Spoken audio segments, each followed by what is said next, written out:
अंकित और अनु भाई बहन थे। माँ बाप के देहांत के बाद बड़ी बहन अनु ने दिन रात मेहनत करके अंकित की देखरेख की और उसे पढ़ा लिखा कर पैरों पर खड़ा किया था। दोनों भाई बहन खुशी खुशी रह रहे थे। एक दिन, दीदी मुझे जॉब मिल गई है। अरे वाह भैया, तेरी मेहनत सफल हुई। मेरी मेहनत नहीं दीदी, आपकी मेहनत। अगर पापा के निधन के बाद मेरी जिम्मेदारी आपने उठाती तो ये सब नहीं हो पाता। मेरी सफलता सिर्फ आपके बलिदान की वजह से है दीदी। कुछ महीनों बाद अंकित की शादी सीमा से हुई। सीमा बड़े ही चालाकी से अनु से मीठा मीठा बोलकर घर का सारा काम करवा लेती थी और खुद अंकित के साथ घुमा फिरा करती थी। वैसे तो वो सिर्फ खाना बनाने का काम ही घर में करती थी, लेकिन अब उसे उससे भी छुटकारा चाहिए था। इसीलिए एक दिन, दीदी मेरे हाथ का खाना अंकित को पसंद नहीं आता, क्या आप खाना बना दोगी प्लीज? अरे हाँ, ये भी कोई कहने की बात है, जरूर।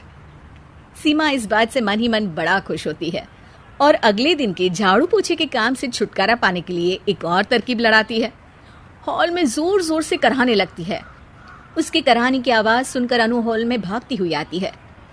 क्या हुआ सीमा? दीदी लगता है मेरी कमर अकड़ गई है। वो क्या है ना, मुझे झाड़ू पोछा करने की आदत नहीं है ना। मेरी मम्मी पापा ने मुझसे कभी ये काम नहीं करवाया। अरे कोई बात नहीं, झाड़ू पोछा ही तो है, मैं कल लिया करूंगी। ऐसे ही धीरे धीरे सीमा ने घर के सारे कामों का बोझ अनु पर डाल दिया। घर का सारा काम अनु करती थी, फिर भी सीमा को अनु से छुटकारा चाहिए था। इसलिए एक दिन वो अंकित के ऑफिस से लौटने से ठीक पहले ढेर सारे कपड़े लेकर धोने का नाटक करने बैठ जाती है। अरे सीमा, इतने कपड़े? अब क्या करूं, अकेली पड़ जाती हूँ, करना तो मुझे ही है ना। अरे दीदी से मदद ले लेती। अच्छा, ताकि सारा जमाना कहे कि भाभी बड़ी ननद से काम करवा रही है। और वैसे भी दीदी ने तो साफ कह रखा है मुझे कि तुम आज जो भी हो सिर्फ उनकी वजह से हो, इसीलिए अगर उनके बनाए इस घर में रहना है तो काम करना ही पड़ेगा।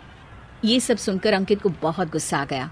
उसने अनु को बुलाकर कहा, दीदी ये घर पापा ने बनाया था और इसमें मेरा भी हिस्सा है और मुझे वो चाहिए। ये सुनकर अनु को बुरा तो लगता है, मगर वो दूसरे ही दिन घर का बंटवारा करने के लिए वकील के पास चली जाती है। वहां से लौटते हुए अनु का एक्सीडेंट हो जाता है, जिससे वो दोनों पैरों से अपंग हो जाती है। अब मजबूरन उसकी पूरी देखरेख सीमा को करनी पड़ती है।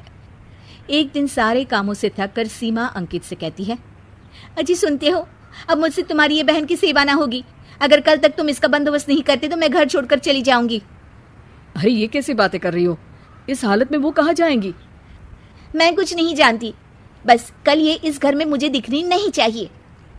अंकित अपनी बीवी की जिद के आगे हार मान लेता है और अनु को शेल्टर होम में छोड़ आता है। 3 महीने बाद, अजी सुनते हो, ये आपके लिए एक पार्सल आया है, ये लीजिए। अरे इसमें तो घड़ी है और एक चिट्ठी भी है। दिखाइए तो। अरे वाह, बड़ी ही सुंदर घड़ी है, लेकिन ये आपको भेजी किसने?